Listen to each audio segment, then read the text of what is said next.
പണ്ടൊക്കെ പണ്ടെന്ന് വെച്ചാൽ ഈ ഫേസ്ബുക്കും വാട്സപ്പൊക്കെ നാട്ടിൽ വരുന്നതിന് മുൻപ് നമ്മൾ മെസ്സേജ് ഷെയർ ചെയ്യാനും ഇഷ്ടം തുറന്നു പറയാനും കൈമാറാനൊക്കെ ലെറ്റേഴ്സാണ് യൂസ് ചെയ്തുകൊണ്ടിരുന്നത്. അതന്നെ ലവ് ലെറ്റർ. അപ്പം നമുക്കിന്നൊരു ലവ് ലെറ്റർ ഉണ്ടാക്കിയാലോ? ഒരെണ്ണല്ല, ഒരു പോസ്റ്റ് ഓഫീസ് തുടങ്ങാനുള്ള അത്ര ലവ് ലെറ്റർ നമുക്കിന്ന് ഉണ്ടാക്കാം. അതിനായിട്ട് നമുക്ക് ആദ്യം വേണ്ടത് ഒരു ഹാർട്ട് ഷേപ്പ് കട്ട് ചെയ്തെടുക്കുക എന്നുള്ളതാണ്. എന്നിട്ട് നടുക്ക് ഇതുപോലെ സ്കെയിൽ വെച്ച് രണ്ടറ്റം ഇതുപോലെ മടക്കുക.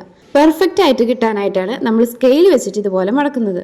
അതിനുശേഷം നമ്മുടെ താഴ്ഭാഗം ആദ്യം മടക്കുക, എന്നിട്ട് മേൽഭാഗം മടക്കുക. അപ്പോൾ നമ്മുടെ ലെറ്റർ ബോക്സ് റെഡി. ഇനി ബോക്സിനകത്ത് ഇടാനുള്ള ലവ് ലെറ്റർ വേണ്ടേ? വേണമല്ലോ. ഇനി മെസ്സേജ് ബോക്സിനകത്ത് കൊള്ളുന്ന ലവ് ലെറ്ററേ നമുക്ക് ഉണ്ടാക്കാൻ പറ്റുള്ളൂ കേട്ടോ. അപ്പോൾ നമ്മൾ ഇതുപോലത്തെ ഒരു കളർ പേപ്പർ എടുക്കുക, അതേ സൈസിന് കട്ട് ചെയ്യുക. നിങ്ങൾക്ക് എന്താണോ ആ ലെറ്ററിലൂടെ റിവീൽ ചെയ്യാൻ ആഗ്രഹിക്കുന്നത് അത് അതിനകത്ത് എഴുതുക. ഞാനിവിടെ ഈ ലെറ്റർ ബോക്സ് ഉണ്ടാക്കുന്നത് എൻ്റെ ഹസ്ബൻഡിനാണ്. അതുകൊണ്ട് ഞാൻ എൻ്റെ ഹസ്ബൻഡിനെ ഞാൻ എന്തുകൊണ്ട് സ്നേഹിക്കുന്നു എന്നുള്ള കുറച്ച് റീസൺസ് ആണ് ഓരോ ലെറ്ററിനകത്തും എഴുതാൻ പോകുന്നത്. ഇപ്പോൾ ഒരു ലെറ്റർ എങ്ങനെ ഉണ്ടാക്കുന്നത് നമ്മൾ കണ്ടല്ലോ. ആ ലെറ്റർ ബോക്സ് സീൽ ചെയ്യാനായിട്ടൊരു കുഞ്ഞ് ഹാർട്ട് ഷേപ്പ് ഞാൻ കട്ട് ചെയ്തെടുക്കുന്നുണ്ട്. മെസ്സേജ് ബോക്സ് ക്ലോസ് ചെയ്യുന്ന ഭാഗത്ത് നമ്മൾ ഈ ഹാർട്ട് ഷേപ്പ് ഒന്ന് ഒട്ടിച്ചു കൊടുക്കുന്നുണ്ട്. അപ്പോൾ കുറച്ചുകൂടി ക്യൂട്ടല്ലേ?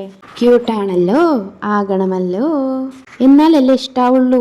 അതുപോലത്തെ നമുക്ക് ഇഷ്ടമുള്ള അത്ര മെസ്സേജ് കാർഡുകൾ ഉണ്ടാക്കാം. ഇനി ഇതൊക്കെ ഒരു ബോക്സിൽ ഇട്ടേക്കണ്ടേ? അതിനുള്ള ബോക്സിന്റെ മെഷർമെന്റ്സ് ആണ് ഞാനിവിടെ എഴുതിയിട്ടുള്ളത്.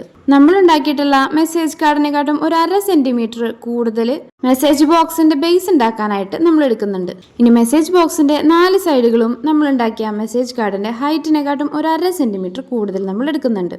ഇനി മെസ്സേജ് ബോക്സിന്റെ ബേസും മേൽഭാഗത്തെ അടപ്പും സെയിം മെഷർമെന്റ്സ് ആണ്. അതേപോലെ തന്നെ 4 സൈഡും സെയിം മെഷർമെന്റ്സ് ആണ്. ഇനി നമ്മൾ നമ്മുടെ മെസ്സേജ് ബോക്സ് കട്ട് ചെയ്തെടുത്തിട്ടുണ്ട്. സൈഡിലെ ഫ്ലാപ്പുകളെല്ലാം 1 സെന്റിമീറ്റർ വിഡ്ത്താണ് ഉള്ളത്. ഇതെല്ലാം നമ്മളൊന്ന് ഫോൾഡ് ചെയ്ത് കൊടുക്കുന്നുണ്ട്. ഇങ്ങനെ ഫോൾഡ് ചെയ്ത് കൊടുത്താൽ ഇത് ബോക്സ് ആക്കാനായിട്ട് ഈസി ആയിരിക്കും. ഈ ബോക്സ് ഇങ്ങനെ ഫോൾഡ് ചെയ്യണ സമയത്താണ് എനിക്ക് എവിടെയോ ഒരു നൊസ്റ്റാൾജിയ ഫീൽ ചെയ്തത്. അപ്പോഴാണ് പണ്ട് ക്രിസ്മസ് ട്രീ മത്സരത്തിന് ഗിഫ്റ്റ് ബോക്സ് ഉണ്ടാക്കിയ കാര്യം ഓർമ്മ വന്നത്. ഇനി ഈ ബോക്സിന്റെ അടപ്പ് ഭാഗത്തായിട്ട് reasons Y I love you എന്ന് എഴുതി വെച്ചിട്ടുണ്ട്. നിങ്ങൾ ഉണ്ടാക്കുന്ന മെസ്സേജ് ബോക്സിന്റെ തീം എന്താണോ അത് ഇവിടെ എഴുതാം. ഇത് കപ്പിൾസിന്റെ ഇടയിൽ മാത്രമുള്ള ഒരു ഗിഫ്റ്റ് ബോക്സ് ആയിട്ട് ഒതുങ്ങി നിൽക്കേണ്ടതല്ല കേട്ടോ. ഇത് നിങ്ങളുടെ ബെസ്റ്റ് ഫ്രണ്ട്സിനും ഗിഫ്റ്റ് ചെയ്യാം. നിങ്ങളുടെ ബെസ്റ്റ് ഫ്രണ്ടിൽ നിങ്ങൾക്ക് ഏറ്റവും ഇഷ്ടപ്പെട്ട ക്വാളിറ്റീസ് എന്തൊക്കെയാണ് എന്നൊക്കെ ഈ ബോക്സിൽ എഴുതാം. അങ്ങനെ എത്ര ഐഡിയകളല്ലേ. ഫ്രണ്ട്ഷിപ്പ് ഡേക്ക് ഒക്കെ ഗിഫ്റ്റ് കൊടുക്കാൻ പറ്റിയ അടിപൊളി ഐഡിയ ആണ് കേട്ടോ അത്. ഇങ്ങനെ ഒരു ഗിഫ്റ്റ് ഒക്കെ ഫ്രണ്ട്ഷിപ്പ് ഡേക്ക് കൊടുത്തു കഴിഞ്ഞാൽ അമ്പോ പൊളിക്കും. ഇനി ഈ ബോക്സ് ഒന്ന് ബ്യൂട്ടിഫുൾ ആക്കാൻ വേണ്ടിയിട്ട് ബോക്സിന്റെ 4 സൈഡിലും നമ്മളൊരു ഹാർട്ട് ഷേപ്പ് ഇതുപോലെ വരച്ചു കൊടുക്കുന്നുണ്ട്. അതൊന്ന് കട്ട് ചെയ്തെടുക്കുകയും വേണം. ഹാർട്ട് ഷേപ്പ് വരയ്ക്കുമ്പോൾ ഒരു കാര്യം ശ്രദ്ധിക്കണം. മടക്കി വരുമ്പോൾ ഹാർട്ട് ഇതുപോലെ തന്നെ അല്ലേ വരിക എന്ന് നോക്കണം. അല്ലെങ്കിൽ മടക്കി വരുമ്പോൾ തല കീഴായ ഹാർട്ട് ആവാനുള്ള ചാൻസ് ഉണ്ട്. അപ്പൊ പിന്നെ ചീട്ടുകളിയിലെ ചീട്ട് പോലെയാവും. ഒരു ഹാർട്ട് മീതയ്ക്ക്, ഒരു ഹാർട്ട് താഴേക്ക്. So be careful.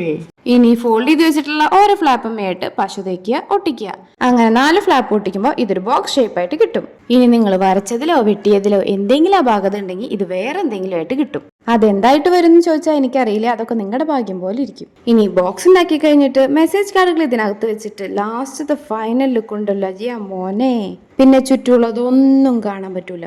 ചുറ്റുമുള്ളത് കാണാതിരിക്കാൻ നിങ്ങളുടെ കണ്ണെന്ത് അടിച്ചു പോയ പെണ്ണുമ്പിള്ള എന്നായിരിക്കും നിങ്ങളിപ്പോൾ ആലോചിച്ചതല്ലേ? കണ്ണിന്റെ ഫ്യൂസ് അടിച്ചു പോയ കാര്യമല്ല ഞാനിവിടെ പറഞ്ഞത് കേട്ടോ. ഈ ബോക്സിന്റെ ബ്യൂട്ടി കണ്ട പിന്നെ ചുറ്റുമുള്ളതൊന്നും നോക്കാൻ തോന്നില്ല എന്നാണ് ഞാൻ ഉദ്ദേശിച്ചത്. ഒരു കാര്യം പറയാൻ വിട്ടുപോയി. നമ്മുടെ ഈ ഹാർട്ട് ഷേപ്പ് മൂടുന്ന രീതിയിൽ ആ ഫ്ലാപ്പ് ഫ്രണ്ടിലേക്ക് നിൽക്കണമെങ്കിൽ ഒന്ന് കട്ട് ചെയ്ത് കൊടുക്കണം കേട്ടോ. ഇനി നമ്മുടെ മെസ്സേജ് കാർഡുകളൊക്കെ ഇതിനകത്ത് വെക്കുക, അടയ്ക്കുക. ഇനി ചുറ്റും ഒന്ന് നോക്കി നോക്കുക. നമ്മുടെ മെസ്സേജ് കാർഡ് റെഡി. ഇതുപോലുള്ള നല്ല അടിപൊളി കിടക്കാച്ച വീഡിയോസിനായി നമ്മുടെ ചാനൽ സബ്സ്ക്രൈബ് ചെയ്യാൻ മറക്കരുതേ. അപ്പോൾ അടുത്ത വീഡിയോയിൽ കാണുന്നവരേക്കും ബൈ.